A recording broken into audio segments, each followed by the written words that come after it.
मेरे मित्रों, सभी लोग को जय यीशु। हम इस आगमन काल में प्रवेश करते हैं। इस आगमन काल में हम वचन में सुनते रहेंगे, जहां कहा जाता है सावधान रहो और जागते रहो। हम बराबर इस आगमन काल में इस वचन को सुनते रहेंगे। आइए हम इस वीडियो को शुरुआत करने के आगे हम एक छोटी सी प्रार्थना करते हैं। अब्बा पिता, प्रभु यीशु के पवित्र लहू से मेरे मन, मेरे हृदय, मेरी आत्मा और मेरे शरीर को शुद्ध कर दे और मुझे पवित्र आत्मा से भर दे। अब्बा पिता, इस वीडियो को देखने वाले हर एक जन को, हर परिवार को प्रभु यीशु के पवित्र लहू से शुद्ध कर दे और उन्हें भी पवित्र आत्मा से भर दे। मेरे मित्रों, जैसे कि मैंने आपसे कहा, हम इस आगमन काल में बराबर ये सुनते रहेंगे, सावधान रहो और जागते रहो। संत मार्कुस के सुसमाचार में अध्याय 13 और वचन 33 से आगे पढ़ेंगे तो वचन में लिखा है, वचन कहता है सावधान रहो और जागते रहो, क्योंकि तुम नहीं जानते कि वह कब आएगा। स्वामी कब आएगा? शाम को, आधी रात को, मुर्गे की बांग देते वक्त या भोर को? इसलिए जागते रहो, वचन कहता है। यह आगमन काल आपके लिए, मेरे लिए, हम सबों के लिए सावधान रहने की और जागते रहने की जरूरत का समय है। हम आज के सुसमाचार में हम दो बातों पर मनन करेंगे।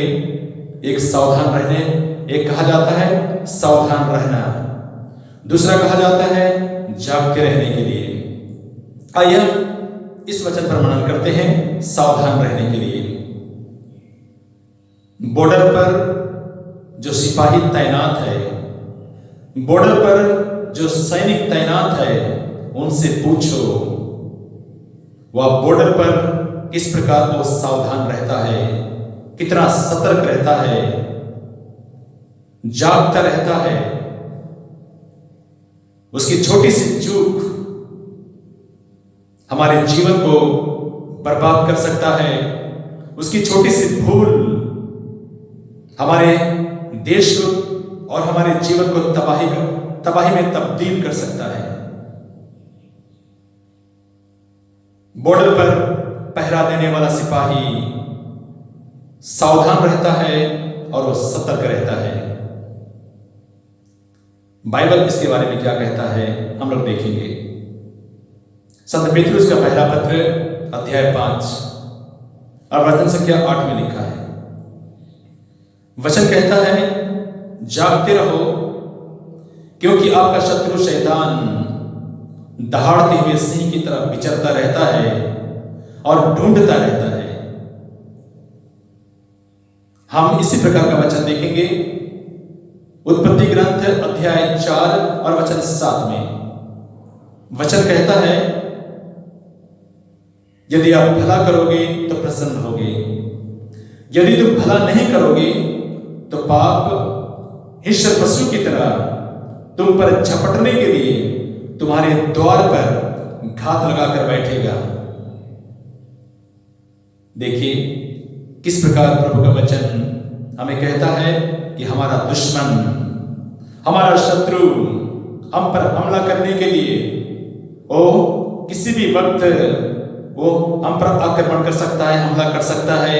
इसलिए वचन कहता है हमें जागते रहने के लिए। एक तरफ तो हम देखेंगे हमें अपने शत्रुओं से बचने के लिए, सुरक्षित रहने के लिए हमें जागते रहने की जरूरत है। जैसे बॉर्डर में एक सिपाही जब देश के लिए लड़ता है तब वह सतर्क रहता है, सावधान रहता है। दूसरी तरफ हमें सतर्क और सावधान इसलिए भी रहने की जरूरत है क्योंकि वचन में लिखा हुआ है, क्योंकि आप नहीं जानते कि वह कब आएगा। शाम के वक्त, आधी रात को, मुर्गे के बाग देते वक्त या भोर को। कहीं ऐसा ना हो कि वह आपको सोता हुआ पाए। इसलिए अपने स्वामी की राह देखने के लिए हमें जागते रहने की जरूरत है। Hallelujah, hallelujah, hallelujah. जंगल में जब शेर शिकार करता है तो शिकार करने के पहले शेर बड़ी चालाकी से, बड़ी सावधानी से वह छिपकर अपने शिकार को पकड़ने के लिए बड़ी सावधानी से वो छिपकर उस पर हमला करता है। दूसरी तरफ हम देखेंगे शिकार या हिरन जब वो अपनी प्यास बुझाने के लिए जल के पास जाता है तो वह भी बड़ी सावधानी से जल पीते समय, प्यास बुझाते समय वो आगे देखता है कि कहीं आगे मगरमच्छ तो नहीं, पीछे देखता है कि कहीं शेर तो नहीं जो उस पर हमला कर दे। शेर को, शिकारी को हमला करने में मजा आता है क्योंकि शिकार उसका भोजन है। लेकिन शिकार के लिए, हिरन के लिए उसकी जिंदगी और लाइफ एंड डेथ का सवाल है। उसकी थोड़ी सी चूक उसका जीवन वो गंवा सकता है, उसका जीवन खत्म हो सकता है। इसीलिए बहुत ही सतर्क, बहुत ही सावधान रहने की आवश्यकता है। ये आगमन काल हमें बहुत ही सावधान रहने की जरूरत है। कैथोलिक कलीसिया हमें सावधान रहने के लिए हमें निमंत्रण देती है ताकि हम एक तरफ शत्रु के हमले से सुरक्षित रहें और दूसरी तरफ मानव पुत्र कब आएगा हम नहीं जानते हैं, ताकि जब वो आए तो हमें जागता हुआ पाए। इसके लिए हमें जागते रहने की जरूरत है। ये आगमन काल हमें एक ऐसा ही अवसर प्रदान करती है। Hallelujah, hallelujah, hallelujah. दूसरा वचन हम देखेंगे, वचन कहता है जागते रहने के लिए, क्योंकि हम नहीं जानते हैं कि स्वामी कब आएगा। अगर हमें मालूम होता कि स्वामी मुर्गे के बांग देते वक्त आने वाला है तो निस्संदेह हम निश्चिंत होकर हम आराम फरमाते, सो जाते और एक निश्चित समय के लिए हम उठने का प्रयत्न करते। यदि हमें मालूम होता कि स्वामी भोर को आने वाला है तो हम रात को सो जाते और उसका आने की प्रतीक्षा करते सवेरे।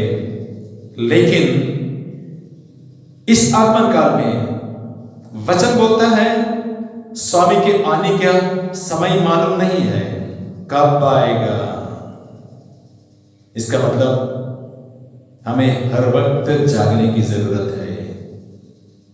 हर वक्त हमें सतर्क रहने की जरूरत है। जिस तरह बॉर्डर में सैनिक जागता रहता है, सावधान भी रहता है, वो देखता रहता है कि कहीं शत्रु उस पर अटैक ना करे, तो उसी प्रकार इस आगमन काल में हम ना केवल शत्रु के हमले से बचने के लिए बल्कि आने वाले प्रभु की राह देखने के लिए हम जागते रहते हैं।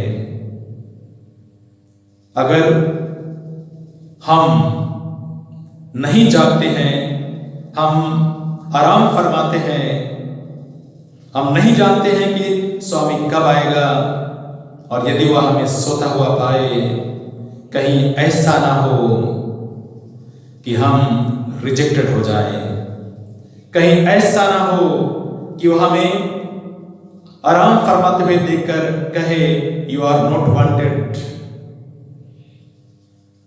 और जब हम एक बार ईश्वर की दृष्टि में रिजेक्टेड हो जाएंगे, अनवांटेड हो जाएंगे, नॉट वांटेड, तो हम स्वर्ग राज्य में प्रवेश नहीं कर सकते हैं। हमारी थोड़ी सी लापरवाही, हमारी थोड़ी सी आराम फरमोशी हमारे जीवन को स्वर्ग राज्य में प्रवेश करने से हमें वंचित कर सकता है। इसलिए मेरे मित्रों, इस आगमन काल में आप स्वयं सावधान रहें, जागते रहें, ताकि हमारा स्वामी जो आने वाला है, जिसका सभी लोग प्रतीक्षा कर रहे हैं, हमें जागता हुआ पाए। और इस समय जागने का मतलब हम प्रार्थना में रहें, जागने का मतलब हम एक अच्छा पाप स्वीकार करें, जागने का मतलब हम प्रभु को प्यार करें, हम अपने को व्यस्त रखें, क्योंकि प्रभु यीशु जब आने वाला है, प्रभु यीशु हमारे जीवन में, हमारे परिवार में आने वाला है, तो हमारे जीवन को, हमारे परिवार को प्रभु की आशीष चाहिए, उसका वरदान, उसकी कृपा चाहिए। हमारे जीवन में, हमारे काम में, हमारे बच्चों पर, हमारे घर में, हमारी नौकरी पर, आने वाले भविष्य पर प्रभु की आशीष चाहिए। उस आशीष को पाने के लिए हमें जागते रहने की जरूरत है। मेरे मित्रों, आपसे, सभी लोगों से यही मेरी गुजारिश है कि आप प्रार्थना में रहें, आप एक अच्छा पाप स्वीकार करें। अच्छा पाप स्वीकार करने के लिए हम इस बार हम लोग देखेंगे, पल्ली में पुरोहितगण वे लगातार पाप स्वीकार के लिए अपना समय देते हैं। आप उसका फायदा उठाएं, उसका लाभ उठाएं, और प्रभु का भरपूर आशीष आपको मिले। सभी लोगों को जय यीशु। और आने वाले इस आगमन काल में हम लोग प्रभु यीशु की जन्म पर्व की अच्छी तरह से तैयारी कर सकें। पिता, पुत्र और पवित्र आत्मा के नाम पर आमीन।